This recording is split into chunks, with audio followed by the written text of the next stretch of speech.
Yo, what's up, Genshin F2Ps and Swipies? Your boy Josh.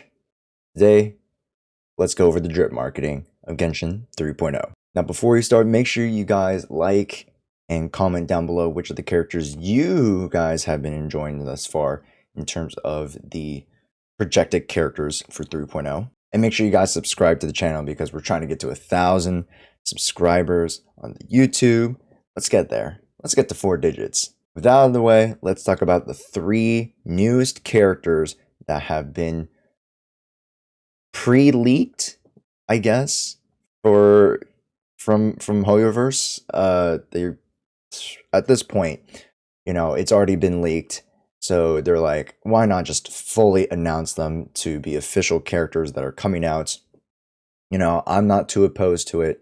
I think the community and the leak culture have kind of forced Hoyoverse's hand on this issue, which ultimately nets in a positive for the overall community as we're able to see and get projections of future banners and future content a lot earlier than we would naturally. So let's talk about this first character,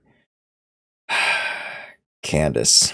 Now, Candice is, first off, just purely off of the aesthetics, just looking at this, she looks amazing. We haven't necessarily had like a shield oriented character, and if you guys have noticed, she is wielding a pole arm, going to be one of our first Hydro pole arm characters. However, there's a lot of contention, especially on Genshin Twitter.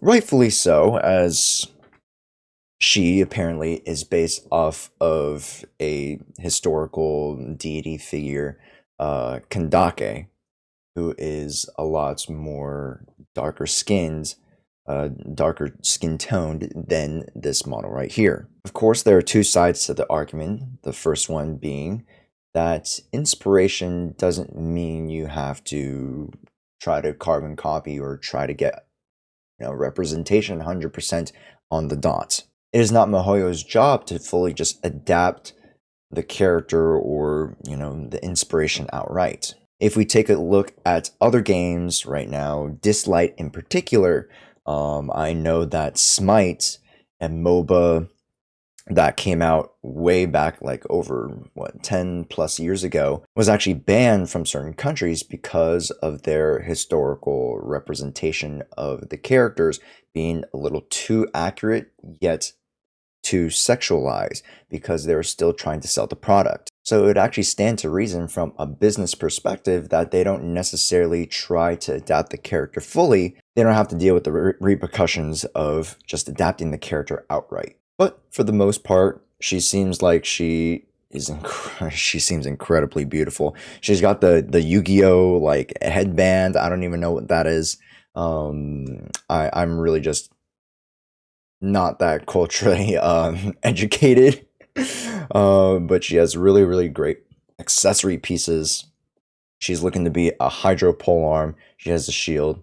She looks really cool, and I'm excited for the character, to be honest. Next character we have is the water dancer Nejita. Now, Nejita being a Hydro sword character is a little bit interesting to me, as it seems as her kit revolves around her actually throwing around water, or spawning like water and just like tossing it. It would make a little bit more sense if she would be a catalyst character, but I'm not necessarily opposed to her being a single hand sword user. We love the red hair, turquoise eyes. She's looking like a mermaid, like the aerial projection of a mermaid. But again, those accent pieces, the accessories, just the detailing on, the dress, or that's not necessarily dress. Post-production, Josh, you know what that's called. Go figure it out. When it comes to necessarily meta relevancy, we can't necessarily be terribly sure where she fits. I'm excited to see where both of these Hydra characters take us when we get into 3.0. Now, this character I am quite surprised about.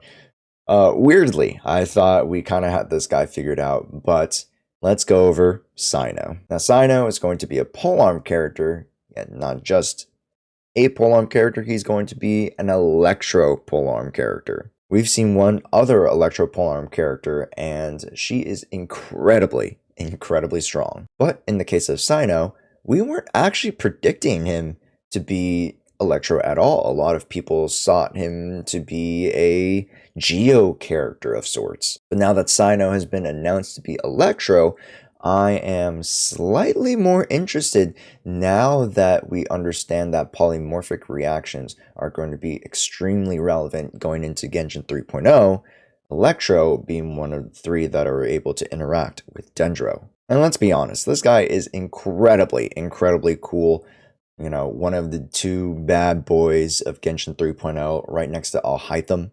And goddamn, look at those grippers, man. Now, just in summary, looking back at these three particular characters that have been drip marketed, I'm actually way more excited. I'm actually a lot more excited for the patch now. I wasn't excited about Kale.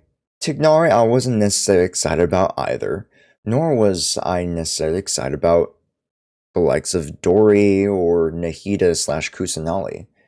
These characters look extremely cool to me, and the detailing on these particular characters, their outfits, accessories, and whatnot are actually really beautiful. And again, just to address the point, if you guys really don't like these characters and you guys want to be loud about it, you know how you could be loud about it? Don't buy the character. Money talks. Money talks. With that being said, let me know in the comments down below which of these three characters you enjoyed the most. Make sure you guys leave a comment, like, subscribe to the channel, and we'll see you guys later on the YouTube channel for more updates and Genshin news. Oh, also, I'm going to be streaming on Twitch at twitch.tv/notjshoea, and I'm going to go live on TikTok Live to stream my polls, so make sure you guys are there on both sites so you guys can see both angles of the action. See you guys next time. Josh out.